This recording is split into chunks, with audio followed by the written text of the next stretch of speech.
Olá, meus amores! Sejam muito bem-vindos a mais um vídeo aqui no canal. Hoje temos um vídeo muito especial sobre um livro que, sem exagero, é uma verdadeira pancada emocional. Hoje vamos falar sobre O Olho Mais Azul, da Toni Morrison, e eu esqueci de pegar o livro para mostrar para vocês, depois da vinheta ele vai estar aqui, que é uma obra que incomoda, que emociona, que faz a gente repensar muita coisa sobre racismo, padrões de beleza, o impacto brutal que a sociedade tem na vida das pessoas mais vulneráveis.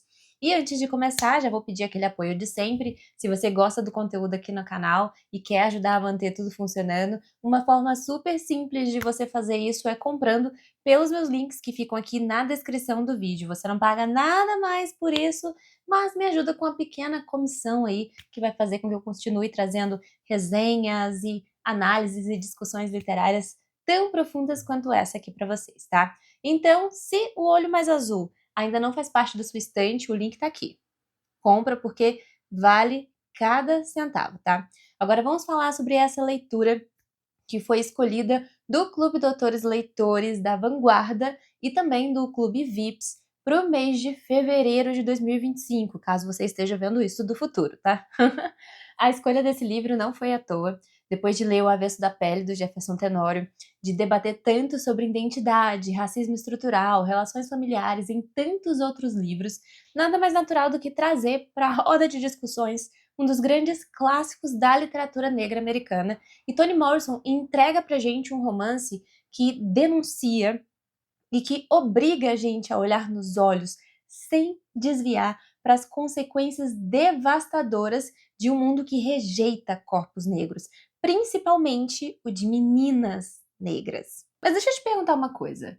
Você já se pegou desejando algo a ponto de acreditar que se tivesse aquilo, sua vida seria completamente diferente? Agora imagina que esse desejo não seja apenas material, mas algo que mexe com sua própria identidade, com a forma como você é vista pelo mundo e principalmente como a maneira que você se vê. E se você crescesse acreditando que só seria digna de amor se você fosse completamente diferente do que você realmente é. E aí? Essa é a realidade de Pécula Bradlove, a protagonista de O Olho Mais Azul. Ela é uma menina negra de 11 anos que vive na pobreza extrema e cresce convencida de que sua aparência é a razão para tudo de ruim que acontece com ela. E seu maior desejo qualquer? Ter olhos azuis. E para Pécula, se ela tivesse olhos azuis, ela seria bonita. Então, se ela fosse bonita, as pessoas a tratariam bem. E se ela fosse tratada bem, finalmente ela poderia ser amada. Mas será que muda a cor dos olhos? Será que isso realmente alteraria alguma coisa? Ou será que o problema está muito, muito além disso? A autora vai nos conduzindo por essa história que é devastadora, como escrita tão bonita, tão poética, tão brutal. Ela força a gente a encarar o racismo, a violência, a solidão. A Pécula tá aqui sem filtros pra gente, sem nenhum tipo de concessão. E o mais perturbador é que no fim, ninguém realmente se importa com ela. O sistema falha, a comunidade falha, a família falha. Pécula é deixada à própria sorte e a única saída que ela encontra é se refugiar na ilusão, né? É um livro difícil? Sim, mas é necessário, né? Ele faz a gente refletir sobre padrões de beleza impostos, sobre a exclusão social, sobre o impacto que tudo isso tem na formação da identidade de crianças negras. Então, se você quer entender mais sobre essa história, mergulhar um pouquinho mais na análise de todos os detalhes, fica comigo até o final, porque hoje a gente vai destrinchar este livro aqui para vocês de uma forma que você nunca viu em nenhum outro lugar. Eu acho, né? Então, pega a vinheta e vamos lá!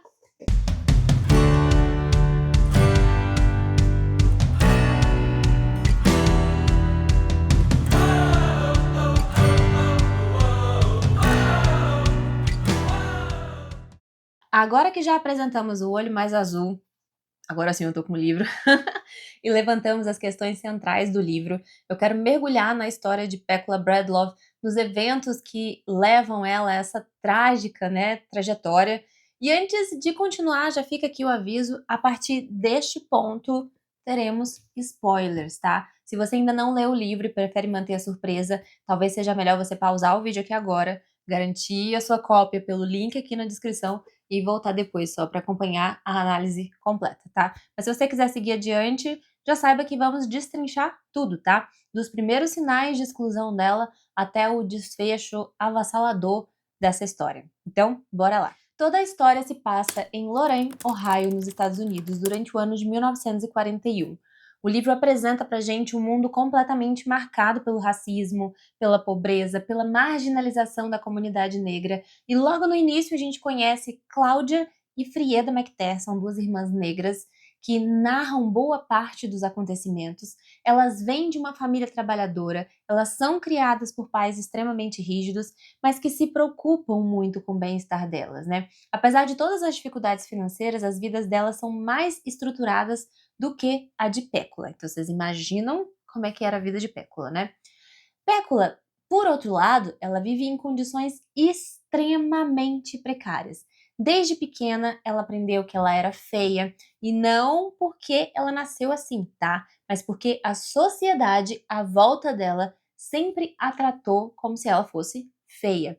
O próprio nome da família, Bradlove, que pode ser traduzido como amor de criação ou amor de raça, é uma ironia cruel do livro, já que Pécula ela nunca experimenta um verdadeiro amor ou um acolhimento em sua própria casa. Os pais da Pécula são Pauline e Charlie Bradlove, que vivem em uma relação tóxica extremamente violenta. Pauline cresceu alimentando um ideal de beleza também inatingível, moldada pelo cinema de Hollywood e pelo padrão branco, e acabou projetando toda essa frustração na própria filha, a Pécula, né? Já Charlie, gente, ele é um homem destroçado pela vida, que se tornou alcoólatra, cruel, incapaz de demonstrar qualquer forma de carinho para quem está próximo dele. Ele só sabe destruir o que ele toca, né? E ao longo do livro, Pécula é rejeitada por praticamente todo mundo à volta dela. Ela é ridicularizada na escola, ela é maltratada pela própria mãe, e no fundo, ela acredita que só existe uma solução para sua vida. É que se ela fosse bonita, tudo seria diferente, né?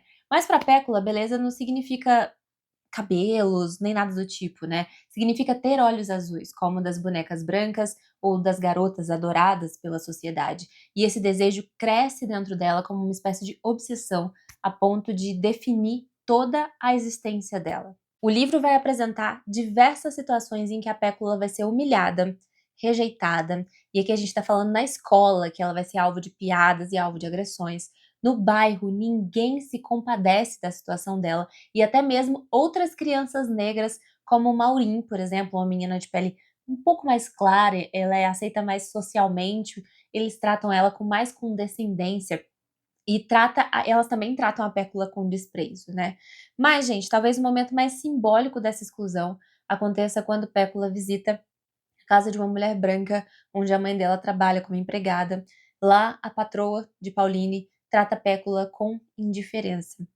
Mas a cena mais marcante pra mim acontece quando Pécula derruba uma torta de frutas no chão e sua mãe não apenas não a protege, como espanca ela violentamente na frente de todos, enquanto consola a filha branca da patroa, como se Pécula não tivesse importância alguma, né?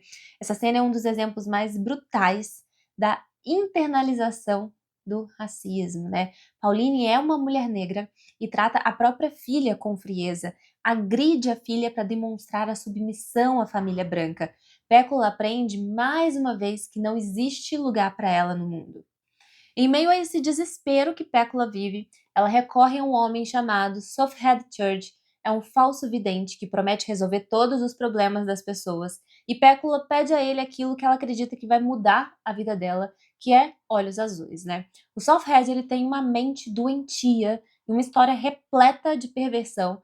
E ele sabe que não pode realizar o desejo da Pécula, mas ele decide brincar com a vulnerabilidade dela. Então ele dá um pedaço de carne envenenada, instrui ela a dar esse pedaço a um cachorro de rua. Ele diz que se o cachorro agir de forma estranha antes de morrer, isso vai ser um sinal de que o desejo dela foi atendido. O cachorro vai morrer em agonia e Pécula, em toda a sua inocência e desespero, acredita que finalmente ela recebeu o presente que ela tanto queria, e a partir desse momento ela mergulha em um mundo de fantasia convencida de que agora ela realmente tem olhos azuis, tem os olhos azuis mais bonitos do mundo. Até esse ponto, a vida de Pécula já era marcada pela rejeição e pelo sofrimento, mas o golpe mais cruel vem de onde menos deveria, que é do próprio pai. Tony Bradlove, em um ato de violência e perversidade absoluta, estupra Pécula, né? A cena vai ser descrita pra gente de uma forma brutal, extremamente desconfortável. E Toni Morrison não dá nenhuma brecha pra suavizar o impacto desse momento não, tá, gente?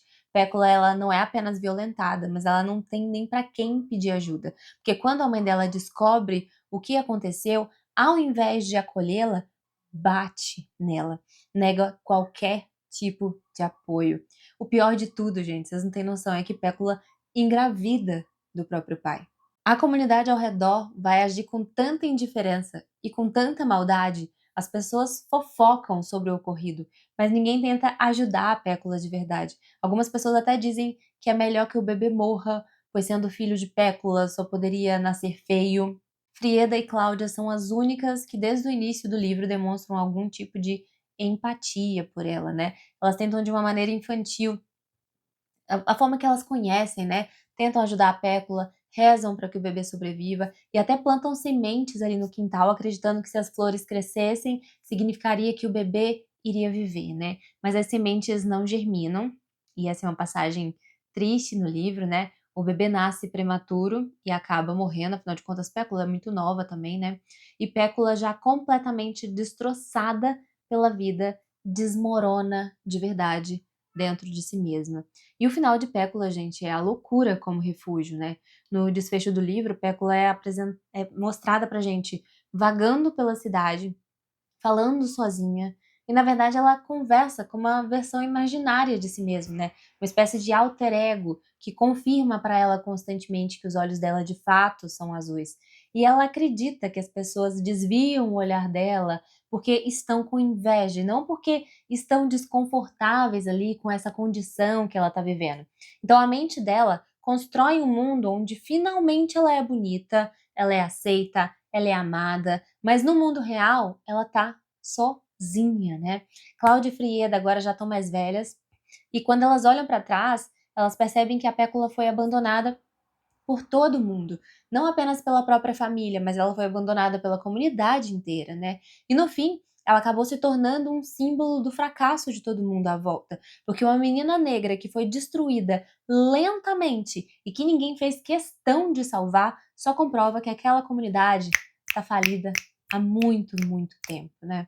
E a metáfora final do livro mostra que não foi a Pécula que falhou, foi o mundo que nunca permitiu que ela crescesse, né? Esse é um dos livros com finais mais dolorosos e impactantes que eu já li. Toni Morrison não dá espaço para nenhum tipo de final feliz ou nenhum tipo de resolução fácil. Ela deixa a gente com uma ferida aberta mesmo, um vazio, a certeza de que Pécula ela foi uma entre muitas vítimas de um sistema que só desumaniza, só destrói. E agora a gente passa do resumo para realmente uma análise um pouquinho mais completa do livro, né? Eu quero falar um pouquinho sobre os temas principais e o impacto dessa narrativa tão poderosa em mim e na sociedade. Desde o início do livro, Pécula é ensinada a se ver como feia. Mas o que é a feiura, afinal? Quem decide pra gente o que é bonito, o que não é? A autora ela vai mostrando pra gente a feiura de Pécula, mas não nas feições, né? Sim na forma como os outros olham para ela. A sociedade em que ela vive tem um padrão de beleza muito bem definido, em que a gente vive, no caso, né? Ser branco é bonito, ser negro não. E esse padrão é tão forte que se torna uma verdade incontestável para todo mundo. A Pécula ela cresce cercada por imagens de bonecas brancas, artistas brancas, referências culturais que reforçam essa mensagem. Pauline Bradlove, a mãe dela, reforça essa noção, porque ela prefere a garotinha branca da casa onde ela trabalha do que a Pécula. A Pécula, ela trata a Pécula como um fardo, né?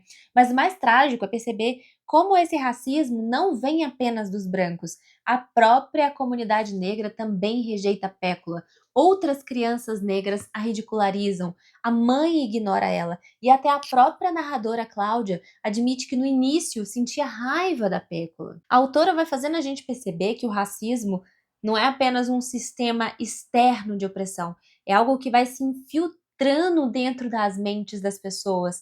Pécula não precisa que os brancos a odeiem, porque os próprios negros ao redor já absorvem essa hierarquia e já colocam ela no nível mais baixo da sociedade. E qual que é a grande solução que a Pécula encontra, né? Ela não consegue lutar contra o sistema, ela tenta se encaixar mais de uma vez e não consegue. Então, em vez de questionar toda aquela lógica que define a beleza, ela só deseja fazer parte dela. Como? Pedindo os olhos azuis, que é o que ela faz, né?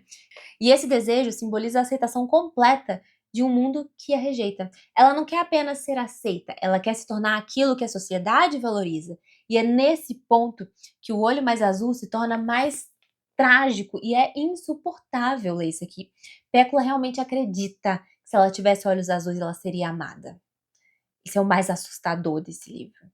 Um dos momentos mais devastadores aqui também é o estupro da Pécula pelo próprio pai, o Tioli, e a forma como a autora narra esse evento obriga a gente a encarar ele de uma maneira muito nua, sabe? Muito crua, sem tentativas de suavização. Não tem nada, nada nesse livro é suave. E o que torna a cena ainda mais perturbadora é que Morrison nos dá o passado de Tioli. Mostra como ele também foi vítima de violência. Quando adolescente, o Tioli ele foi humilhado por dois homens brancos enquanto tentava ter relações com uma garota que era namorada dele na época, e esse evento moldou essa visão que ele tem de masculinidade, de poder, e o resultado é isso aí, ele se torna um adulto incapaz de demonstrar amor, ele usa a violência como forma de expressar os seus próprios sentimentos, porque ele não aprendeu a fazer isso da forma correta, né? Mas isso não significa que a narrativa o absolva em momento nenhum, pelo contrário, tá? A autora ela mostra como o trauma gera novos traumas e como o abuso e a dor podem se espalhar de geração em geração. Isso não é reduzindo o impacto do que ele fez, e sim mostrando que tristeza gera tristeza, violência gera violência e gentileza gera gentileza, né? Já a Pauline, ela não protege Pécula, né? Ela descobre o estupro, ela bate na filha em vez de acolhê-la, e esse momento mostra o abandono definitivo dela. Ela não tem para onde correr. A própria mãe, que deveria ser o último refúgio dela, reforça a sua solidão. E esse ciclo de violência e negligência mostra que a opressão que a Pécula sofre não começou com ela. E se nada for feito, não vai terminar com ela. A autora ela faz a gente refletir sobre como o sofrimento se perpetua quando não existe intervenção, quando uma sociedade inteira se recusa a enxergar, se recusa a agir. No final do livro, a Pécula se desliga da realidade. Ela começa a falar sozinha, mas ela realmente acredita que ela está conversando com alguém. E essa segunda voz sempre vai confirmando ali para ela que os olhos dela são de fato os mais azuis do mundo. Ela começa a alucinar. E essa alucinação é um sintoma de um trauma para ela que já beirou o insuportável. É a única maneira que ela encontra para sobreviver. A loucura nesse caso não é apenas o colapso mental, tá? É um refúgio, porque se o mundo não lhe dá nada além da dor, ela se cria um mundo onde ela possa ser feliz, né? E o impacto desse desfecho é tão brutal, porque faz a gente questionar quem que tá realmente doente. A Pécula, que criou uma realidade onde ela finalmente se sente bonita, ou toda a sociedade que a destruiu ao ponto dela precisar se refugiar na loucura? Quem é o responsável? Fica essa pergunta, né? É difícil perceber que ninguém é inocente no sofrimento de Pécula. Não existe ninguém que tenha passado a mão na cabeça dela em nenhum momento, né? O Chole a destrói fisicamente, Pauline a destrói emocionalmente, Sofhed a destrói mentalmente, a comunidade negra destrói ao rejeitá-la e ridicularizá-la, a sociedade branca destrói ao definir padrões de beleza que são inalcançáveis para ela.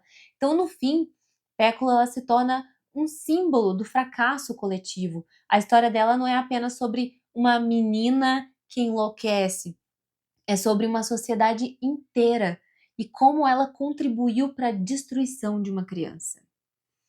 É isso que torna esse livro tão pesado.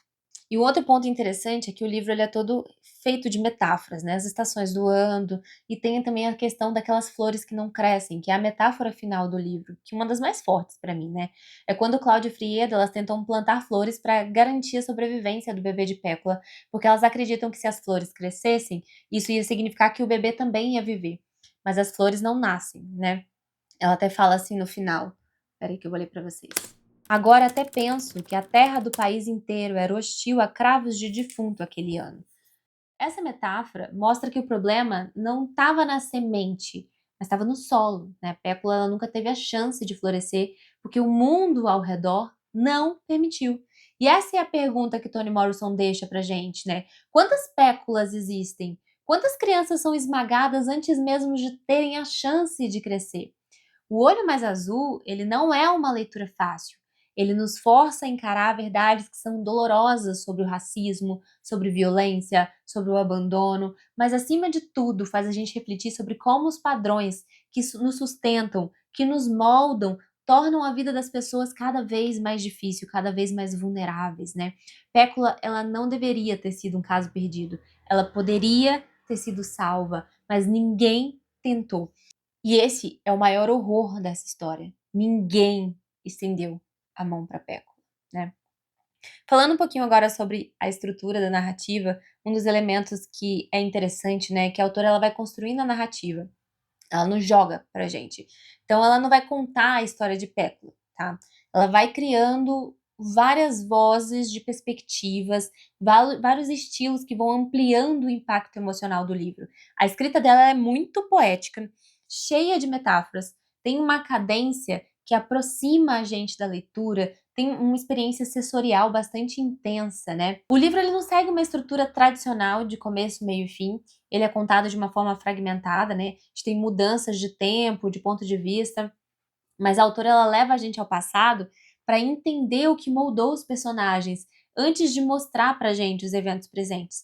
E esse tipo de estrutura reforça essa sensação que a gente tem de inevitabilidade, porque a tragédia de Pécula, ela não acontece de repente, mas ela vai se desenrolando com o resultado de anos de opressão para outras pessoas também, anos de trauma, né? Além disso, a história de Pécula, ela não é contada por ela mesma, é contada por Cláudia, que é a narradora do livro, que vai conduzindo a gente pelos acontecimentos com uma mistura ali de inocência infantil e também com muita reflexão adulta. E a escolha de Cláudia como narradora é crucial, porque dá pra gente um olhar de dentro da comunidade negra, tá? Ela não é uma observadora distante, não é um observador onisciente, mas é alguém que ela compartilhou a mesma realidade de Pécula. E isso permite a gente ver como até mesmo as crianças absorvem os preconceitos e todas as dinâmicas sociais ao seu redor. E para finalizar, eu queria falar com vocês sobre aqueles trechos de cartilha que a Morrison coloca logo no início de cada capítulo, né? E aquilo ali normalmente traz é uma cartilha infantil que traz uma vida branca e idealizada, né? São frases simples ali e otimistas, como aquela primeira que fala que vejo Jane correr, brinque, Jane. São frases que representam um mundo perfeito, onde tudo é claro, bonito, organizado, harmonioso, o oposto da realidade de Pécula. E quando o livro vai avançando, essas frases vão aparecendo novamente, né? Só que agora elas são desconstruídas, sem espaçamentos, sem pausas. E esse recurso literário, a autora quer simbolizar que esse ideal é inatingível para Pécula. É como a pressão para se encaixar nele desmorona a psique dela. É isso, gente. Esse livro é incrível. Ele foi publicado em 1970. É o primeiro romance da autora, mas já carrega assim todas as marcas que vão fazer dela, ou que fariam dela, uma das maiores escritoras da literatura mundial. E com o tempo esse livro só se tornou um dos mais estudados, um dos mais debatidos, especialmente por causa dessa abordagem que ele tem do racismo, da violência, da construção da identidade negra.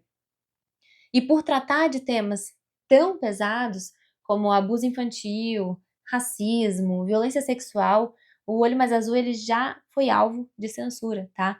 Nos Estados Unidos ele foi banido de escolas e bibliotecas, semelhança com a Avesso da Pele também, né? Então, assim, em várias ocasiões ele foi banido com a justificativa de que ele tinha um conteúdo inapropriado para jovens, né? E a ironia é que a censura do livro apenas reforça essa necessidade da leitura dele, porque o que Morrison denuncia ali não é ficção, tá? Ela não tá exagerando, ela não tá inventando. É uma realidade vivida por muitas pessoas. A história de Pécula, ela pode ser dolorosa, mas ignorar não vai apagar as estruturas sociais. E isso existe no mundo real e não dá para fugir. Além disso, a discussão sobre padrões de beleza e autoimagem levantada no livro continua extremamente relevante até hoje, né? Hoje a gente ainda vive em uma sociedade que valoriza traços eurocêntricos, desvaloriza a estética negra. A luta de Pécula por aceitação é um reflexo de algo que muitas pessoas negras ainda enfrentam, a pressão para se encaixar em um ideal de beleza que não as inclui. Para falar a verdade, o ideal de beleza tá ficando tão difícil que não tá incluindo mais de 90% das mulheres, né, gente? Tá feio o negócio. O fato, gente, é que mesmo mais de 50 anos depois da publicação de O Olho Mais Azul, ele permanece uma leitura essencial. Ele obriga a gente a olhar para questões que muitas vezes a gente prefere evitar. A história de Pécula é um lembrete de que o racismo e a opressão, eles não são apenas grandes eventos históricos, mas eles são forças que moldam o nosso cotidiano, que destroem vidas em silêncio. Esse livro desafia a gente a repensar nossas noções de beleza. Ele faz a gente reconhecer os impactos do racismo que está internalizado dentro da gente mesmo, questionar as nossas estruturas sociais, se o que a gente pensa e sente não perpetua a desigualdade. E olha, não tem respostas fáceis para quem lê esse livro, né? E a gente termina esse livro com mais perguntas, mas é exatamente isso que torna ele tão intenso e tão poderoso. É isso, gente. Estamos encerrando aqui mais uma resenha, encerramos mais um livro incrível que lemos juntos agora em fevereiro de 2025. Já já vejo vocês em outro vídeo, com outra resenha, em breve, em breve. Vamos lá, gente. Beijos e até a próxima. Tchau!